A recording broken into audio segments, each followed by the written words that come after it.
Dios les bendiga, mis hermanos, quien les habla el ministro Roberto Agüero del Ministerio Tiempo de Renuevo.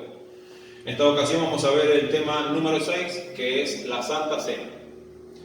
Vamos a ir al capítulo 22, versículo 19 al 20. Dice: y tomó pan, y dio gracias, y lo partió, y les dijo, diciendo: este es mi cuerpo que por vosotros es dado, haced esto en memoria de mí. De igual manera, después que hubo cenado, tomó la copa, diciendo: esta copa es el nuevo pacto en mi sangre, que por vosotros se derramará. Cuando Jesús dijo esto, hacerlo en memoria de mí, establecía una ordenanza para la iglesia en tiempo perpetuo hasta que Él regresara por su pueblo. Los elementos que se utilizan en esta ceremonia son el pan, que simboliza el cuerpo de Cristo, y el vino, que simboliza su sangre. Es muy importante para la fe cristiana participar de la Santa Cena, ya que renueva nuestro compromiso con nuestro Dios. La Pascua, vamos a remontarnos a Egipto. La Pascua es una fiesta judía donde se declara la liberación del pueblo de Israel de la esclavitud de Egipto, y consistía en ese tiempo en tomar un cordero sin defecto, asarlo, comerlo con panes sin levadura y con hierbas amargas. Esto aconteció hace 1500 años antes que el Señor viniera y comenzara su ministerio terrenal acá en la tierra. Entonces vemos que ese cordero era la última plaga en Egipto, y consistía en matar a ese cordero y con esa sangre derramada de ese cordero pintar los dinteles y los postes de las puertas de las casas. Y cuando el ángel de la muerte viniera, había habido una muerte, entonces el ángel de la muerte pasaba de largo, porque ya había habido una muerte y era la de este cordero. Entonces vemos que la Santa Cena es un evento muy importante para la iglesia, y es una obligación darle el valor que se merece, ya como el bautismo, que lo vimos anteriormente, y la Santa Cena son sacramentos que el Señor nos envía a participar de ellos. Entonces debemos, como cristianos, ser obedientes a las ordenanzas del Señor, y es algo vital para nosotros y debe estar integrado en la vida de todo creyente. Vemos que en la antigüedad, para acercarse a Dios, los judíos sacrificaban animales. Vemos que eso ya caducó. En el antiguo pacto la gente podía acercarse a Dios a través de los sacerdotes. Esto consistía en sacrificar un animal, y este animal sustituía a esa persona a quien sacrificaba ese animal, y era el perdón de sus pecados.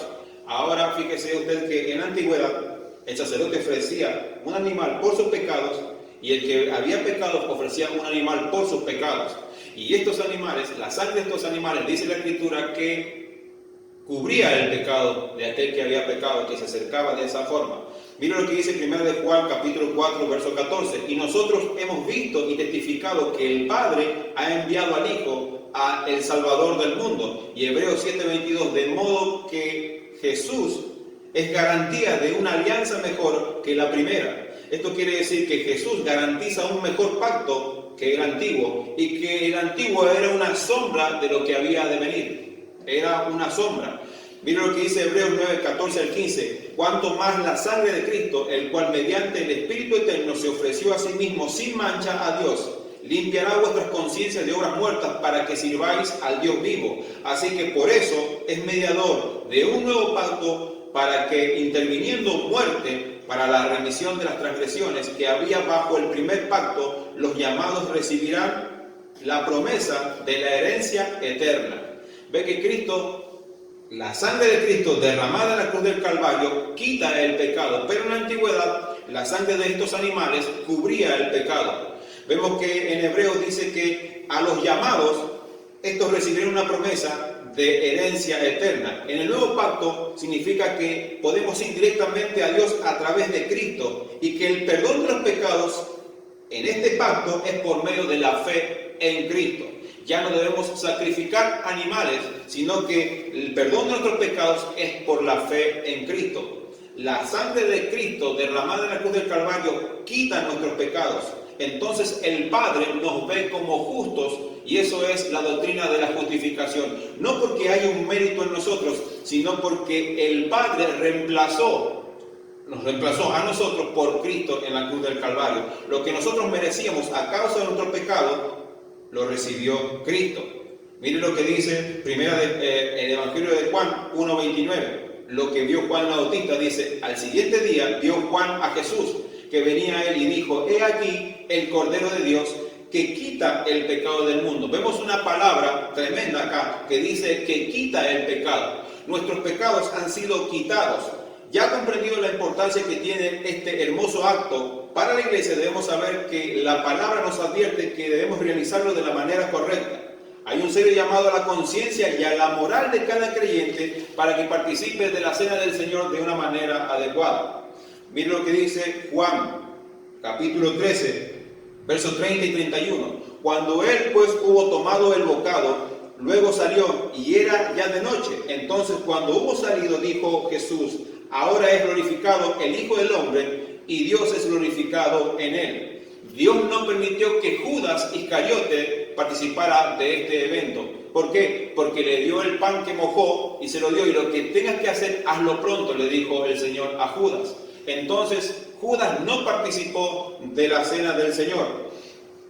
¿Por qué? Porque él ya había planeado su pecado. Él pecó deliberadamente, no se arrepintió de sus pecados. Y vemos que la Escritura nos advierte seriamente a tomar esto con respeto y un compromiso sincero y darle la honra que esto se merece. Vamos a ir al libro de Corintios, cuando Pablo exhorta a la iglesia tan desordenada de Corintios. Primera de Corintios 11, 27 al 29. De manera que cualquiera que comiere este pan o bebiere esta copa del Señor, presta atención a esta palabra, indignamente será culpable del cuerpo y de la sangre del Señor. Por tanto, pruébese cada uno a sí mismo y coma así del pan y beba de la copa. Porque el que come y bebe indignamente, sin discernir el cuerpo del Señor, juicio come y bebe para sí. Repito, juicio come y bebo para sí. ¿Qué es participar de la cena indignamente? Para comenzar a comprender esta exhortación que Pablo le hace a la iglesia de Corinto, esta iglesia tan desordenada, vemos que es importante saber que nadie es digno, ninguno de nosotros es digno de participar de la cena del Señor. Ahora, lo que Pablo está enseñando acá, sabemos que todos somos pecadores, sabemos que somos una naturaleza caída y todos estamos condenados al infierno, pero Cristo murió por nosotros, como lo repetimos anteriormente. La sangre de Cristo quita, limpia nuestros pecados, entonces podemos participar. Lo que podemos, ¿qué es participar indignamente? Para comenzar a comprender esta exhortación que Pablo hace a la iglesia de Corintios, es importante saber que nadie es digno, por sus propios méritos, de recibir la participación de esta celebración, sino que es por gracia, es por la gracia de Dios que podemos ser parte de esta celebración, siempre que estemos viviendo una vida en el temor del Señor. Las Escrituras nos hablan más precisamente del peligro de participar de la Santa Cena estando en pecado. Todos pecamos todos los días, pero una cosa es pecar y otra cosa es vivir en el pecado. Lo que Pablo está haciendo es un énfasis en aquellos creyentes que viven en pecado y que no han venido al arrepentimiento, un arrepentimiento genuino. Sabemos que todos tenemos un pecado residual con el cual luchamos, pero lo que Pablo está enseñando a estos creyentes es a aquella gente que vivía en el pecado, no que pecaba. Porque no es lo mismo pecar que vivir en el pecado. Una persona que vive en el pecado es una persona que no se ha arrepentido genuinamente. Y a estas personas Pablo exhortaba. Dice, venid luego, dice Jehová. Esto lo dice en Isaías 1:18. Y estemos a cuenta, si vuestros pecados fueren como la grana, como la nieve serán emblanquecidos. Si fueren rojos como el carmesí, vendrán a ser como blanca lana. Pero no podemos pasar por alto el juicio de Dios para aquellos que dicen participar en esta condición, por falta de conocimiento y por una falta de reverencia delante de Dios y una falta de respeto a la obra redentora de Cristo. Primera de Corintios 11, del versículo 29 al 31 dice: porque el que come y bebe indignamente, sin discernir el cuerpo del Señor, juicio come y bebe para sí. Por lo cual hay, presta atención a esto, por lo cual hay, le dice Pablo a los Corintios, muchos enfermos y debilitados entre vosotros, y muchos duermen. Si pues nos examinamos a nosotros mismos, ¿no seríamos juzgados? Indignamente también es ignorar y no poner en valor y el peso que lleva este evento. Amén. Entonces vemos un ejemplo de deshonra. Un ejemplo de deshonra es un hombre que pertenece a un país y que toma la bandera de ese país y la pisotea e insulta a ese país. ese hombre ha deshonrado a ese país. Ese hombre no ha honrado ese país. Y así hace mucha gente que toma la cena del Señor indignamente, que no se arrepiente de sus pecados. Esto es deshonrar y tratar con indiferencia e hipocresía una persona misma, a la misma persona de Jesucristo. No se lo ha tratado con la dignidad, la pureza y la santidad que Él demanda. De manera que sería muy prudente para un cristiano en esta condición de pecado, que vive en pecado, no tomar la cena del Señor. Este no es el propósito del Señor. Él quiere que todos participen. Pero cuando vamos a recordar este evento tan importante, recordamos su muerte por nosotros pecadores. Y al mundo anunciamos que Él viene pronto. Que dice en el versículo 30 del capítulo 11.